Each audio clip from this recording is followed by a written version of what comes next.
બોટાદમાં 41 ગ્રામ પંચાયતોની સામાન્ય અને પેટા ચૂંટણી માટેની મતગણતરી શરૂ કરાઈ ત્યારે ગઢડા, રાણપુર, બોટાદ અને બરવાડા ગામની મતગણતરી ગઢડાની પીપળ ગ્રામ પંચાયતમાં ભાજપ પ્રેરિત સરપંચ અને પેનલનો ભવ્ય વિજય થયો છે।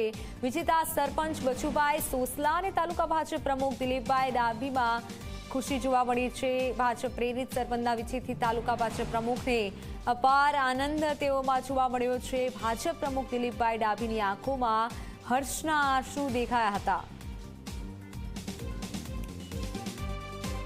મારા તમામ મતદાતાઓને તેમજ ભાજપ પ્રેરિત આપણે ગઢડા તાલુકા ભાજપ તરીકે તાલુકાના પ્રમુખ શ્રી દિલીપભાઈ ડુંગરભાઈ ડાભી એમને ખૂબ મદદ કરી હતી અને તેમનો પણ ખૂબ ખૂબ આભાર। અને અમારા મહામંત્રી શ્રી ભાજપ ગઢડા તાલુકા મંત્રી તેમજ જીતેન્દ્રભાઈ સુરસિંહભાઈ તોવર એમને પણ ખૂબ સાથ સહકારથી વિજય બનાવ્યા છે અને ખૂબ મદદ કરી છે।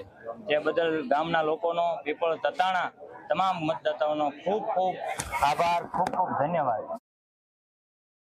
દરેક ગામડામાં ભાજપ પ્રેરિત સરપંચ તરીકે ચૂંટાઈને આવે છે અને ભારતીય જનતા પાર્ટીના જે સુશાસન છે અને જે વિકાસની જે ગતિ છે તેને આગળ વધારવા માટે દરેક ગ્રામ પંચાયતમાં ભાજપ પ્રેરિત સરપંચોનો અત્યારે વિજય થઈ રહ્યો છે અને કાર્યકર્તાઓમાં પણ ખૂબ ઉત્સાહ છે અને દરેક ગામડાની અંદર ભારતીય જનતા પાર્ટીનો સરપંચ અને જિલ્લામાં પણ ભારતીય જનતા પાર્ટીના સરપંચો ચૂંટાઈને આવે છે તો અમને ખૂબ હર્ષની લાગણી અનુભવીએ છીએ।